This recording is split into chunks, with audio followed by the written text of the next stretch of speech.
There have been a series of high-profile exits from the Congress party over the last few years as disillusionment with the party leadership has deepened and the Congress has shown few signs of doing any serious introspection.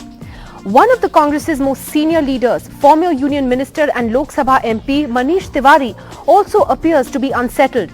On the Agnipath scheme for the armed forces, for instance, the Congress has publicly distanced itself from Mr. Tiwari at least twice in the last few weeks. Mr. Tiwari supports the scheme, which he says is a genuine reform for the armed forces. In fact, he was the only opposition MP in a parliamentary panel who did not sign a letter seeking the withdrawal of the Agnipath scheme just this week. Is this a sign of larger disaffection? Has the Congress really learnt any lessons? And is it really committed to the changes that it spoke about at its recent conclave in Udaipur? Manish Tewari joins us exclusively on NDTV this evening. Thank you very much for joining us, Manish Tewari. Let me first ask you about why, you decided not to sign that letter on the Agnipath scheme in that parliamentary panel on defence. It really stood out and made headlines because you were the only opposition MP who didn't do so.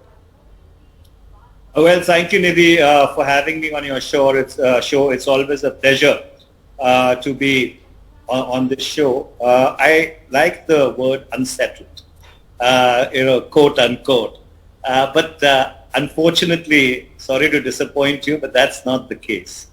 I have explained my position on the Agnipath/Agniveer scheme ad nauseum, including writing a 1,000-word piece in one of the English dailies. When I look at defense reforms or when I look at national security, I try and look at it from as non-partisan a perspective as possible. And in my limited understanding, the quest for a leaner and a younger defense force goes back all the way to 1989, when it was first recommended by the Arun Singh Committee on Higher Defense Management. Subsequently, the Kargil Review Committee in 1999, the group of ministers in the year 2000, then the Standing Committee of Defense in the year 2006 and 7 in its 22nd report, the Naresh Chandra Committee, which was set up by the UPA government to look at national security issues in 2011, all of them have recommended that the age of the armed forces, especially the Indian Army, which is currently at about 32, needs to be brought down. And in my humble estimation, of course, the government does not admit it in so many words.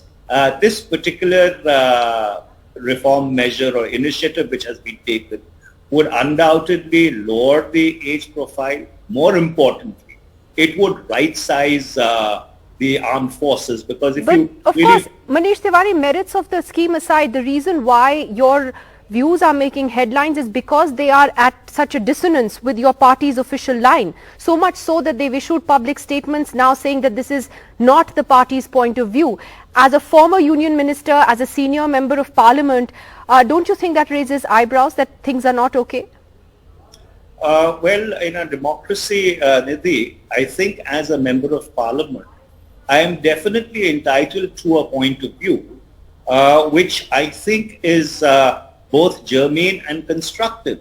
It's another matter that my party may have a different point of view. Possibly they are able to discern something which I am not in my limited understanding of this issue. But the little that I have read and the little that I have understood over the past 2 decades of following strategic affairs and national security lends me to conclude that this is an initiative which should be allowed to play itself out. Not only would the profile be younger, but it would also rationalize defense pensions in a in the medium term. And more importantly, I think given the technological changes which have taken place in the last decade and a half, which has led many armed forces all across the world, including the People's Liberation of Army of China, in order to rationalize their force structures, is possibly the right way to go. So, Manish Tewari, you were of course part of that group called the G23. That's what the media called a number of Congress leaders like Kapil Sibal, Ghulam Nabi Azad, yourself, even Shashi Tharoor became a part of it later, that had called for reforms within the Congress and you know, some serious introspection about what was happening within the party. Where do you stand on that today? I mean, post Udaipur Chintan Shivur in May, do you think that the changes that you were seeking and the kind of reform that you were seeking in the Congress, is that happening? First of all, Didi, allow me to make it extremely explicit that my stance with regard to Agnipath or Agniveer has nothing to do with the so-called G23. I mean, these are in two separate buckets altogether. As I explained to you earlier, when I look at national security, I try and look at it from as non-partisan perspective as possible.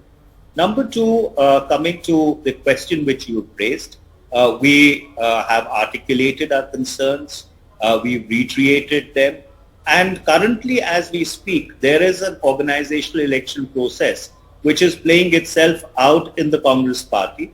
It is supposed to fructify in the month of August, September, and therefore we do hope that through this electoral process, some of the concerns that we had raised and which we have articulated, and some of the members in fact raised it again repeatedly, those concerns would somehow find reflection in this process which is playing itself out. What is your biggest concern right now? Well, the biggest concern is that the idea of India that we all grew up to believe in, that idea of India has been under a constant assault, now going back 8 years. And therefore, the defense of that idea of India, the reiteration of that idea of India, which calls for quote unquote ideologically robust opposition, is the need of the hour, and that's the principal concern. So you believe that at the moment the Congress is not ideologically robust? Do you believe that it's kind of wavering on where it stands ideologically?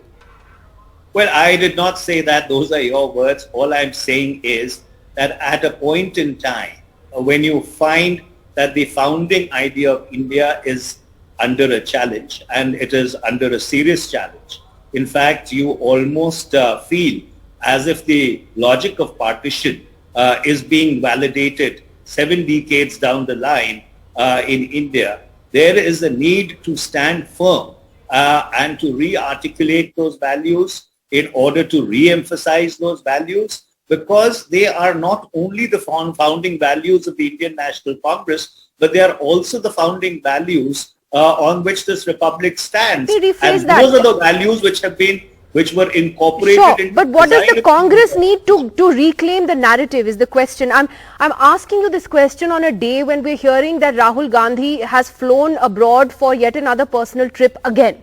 I think this is his 5th vacation abroad this year. As a Congress leader, how do you feel about that? I mean, there's so many of you all clamoring within the party for him to take over again. Is he really ready to do that?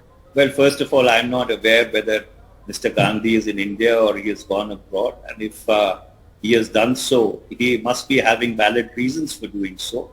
Be that as it may, as I was earlier stressing and re-emphasizing, that that ideological, philosophical construct which underpins the grand old party is something which needs to come out in its entirety, in its full bloom, because eventually no, but are you saying in a sense there's a leadership vacuum, which is why you're not able to get control of the narrative the way the BJP is? Would you admit that there needs to be a shake-up right at the top?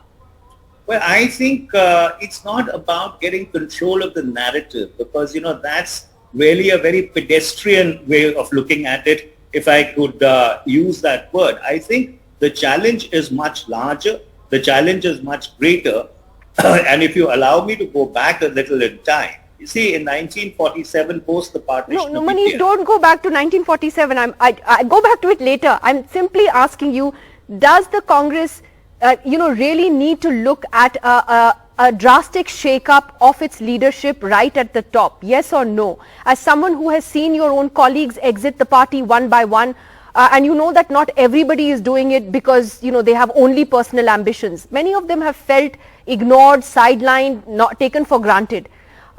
What do you think the party needs to do? Well, Nidhi, the short answer to that is that there is an election process which is playing itself out currently. And those who feel that they have concerns with regard to the issues that they articulated obviously need to take advantage of this process and see whether they can use it in order to ensure that their point of view gets reflected in a efficacious manner. Should a non-Gandhi be Congress president, Manish Tewari? Well, you see, again, I don't want to reduce everything to a television binary, whether, you know, it is this or it is that. I don't think it's as simple as that. It's not only about an individual which television loves to make it out to be. I think the challenge is braver, it is deeper. It requires the collective energies of all those people who are committed to these founding values, and only if we are able to, as I said earlier, reignite these values, would we be able to politically also make a difference and be able to arrest the slide which you keep talking about and referring to? Well, you're candid to say that it's a much graver and a deeper problem that goes beyond which individual should lead the Congress. A few months ago, and I'm quoting you, this was around the time of the Punjab election, you said, "I will not leave the Congress party, but if someone wants to push me out of the party, then that's a different matter altogether. I've given 40 years of my life to the Congress." Has someone been trying to push you out? Well, in the sense, obviously, if the statement was made, it was made in a certain context. And therefore, I stand by each and every word of that statement, which I had articulated possibly in the February of 2022. And and what I was attempting to say then, and I would repeat it now, that I and people like me have spent every waking moment of their adult lives in the service of the Congress party. And therefore, when you see that the values for which you have contributed your entire adult existence, they are not getting upheld in the manner in which they should be upheld, obviously that causes anguish, that causes pain, and that also gives you impetus to rededicate yourselves for the defense of those values. So who did that? Who's not upholding your values in the party? It's again, Nidhi, not a question of who is not upholding the values. The fact is that those particular founding constructs which used to find resonance with the people, unfortunately are not finding the same resonance for a variety of reasons. So first of all, by going into the reasons why they are not finding that resonance, and then how to sort of resurrect it and ensure that it finds that resonance is the way forward. So it's not about individuals. I think it's something far more systemic. It's something far more institutional. And therefore, when we talk about, let us say, reform, we are not talking about individual predilections. We are not talking about our ambitions and aspirations. You're talking about a systematic overhaul of the party. We are talking about a systemic renewal, which is important not only for the Indian National Congress, but is equally important for this country, because any democracy can only survive not only if you have a government, but more importantly, if you have an extremely robust opposition. So, Manish, last question. Are you still you're still part of the Congress, but will you remain part of the Congress? Well, I think that question is a non sequitur, because I have said this repeatedly, that it's now been 42 years. And so therefore, if after 42 years, I have to answer a question whether I would remain with a particular institution, I think that insults both my dignity and my sense of self-esteem. So yes or no? I'm still going to ask. Well, I think I've given you a full answer. So therefore, there's nothing more to be said to that. So Manish Tewari is not on his way out of the Congress. You're not looking at maybe the Aam Aadmi Party or other political options? Well, Nidhi, I think, again, to sort of reduce everything down to the fact that you are disgruntled, you're disillusioned, that's why you say X or you say Y, and you're looking at a pathway out or you're looking at an exit, again insults the entire contribution which many of us have made to this institution. And it's not me alone. It's millions and millions of people around the country, people who worked with us in the NSUI, in the News Congress, people who dedicated themselves to the defense of this idea of India, which is what impelled us to join the Indian National Congress in the first place. And so therefore, to really reduce it to that, little zero, that it is only about you and your so-called unfulfilled ambitions, I don't think does justice to our 40 years. But there's nothing wrong with ambition in politics. That's part of politics. Since that's why I ask you that. Ambition. That's why I ask you a simple yes or no. Are you going to stay on in the Congress? Would you consider an alternative political option if the reforms in the party didn't materialize the way you hoped? So therefore, let me answer that straight off the bat. You're absolutely correct. There's nothing wrong with ambition. But I think, at least in my case, there is something beyond just personal ambition. And what is beyond that personal ambition is a belief in some values and ideals, which at least I have held dear for the past 4 decades. And I think eventually you have to make up your mind. Why are you in public service? Are you in public service only for self-aggrandizement, which quote unquote means ambition in the terminology in which that you used it? Or is it beyond yourself and in the service defense of certain things that you believed in? All right. I think that's the difference. All right. So Manish Tewari, you've clearly raised a lot of concerns about the way the Congress is run institutionally. You've talked about the systemic changes, the deeper problems, and that it's not about individuals alone, but about having a complete overhaul. So you have expressed concerns on that as you continue to maintain that your views on Agnipath, on national security issues, will be as per your conscience and what you feel is right, even if it's not the party line. Thank you very much for joining us on NDTV today. Wonderful, Nidhi. It's always a pleasure talking to you. Thank you. Manish.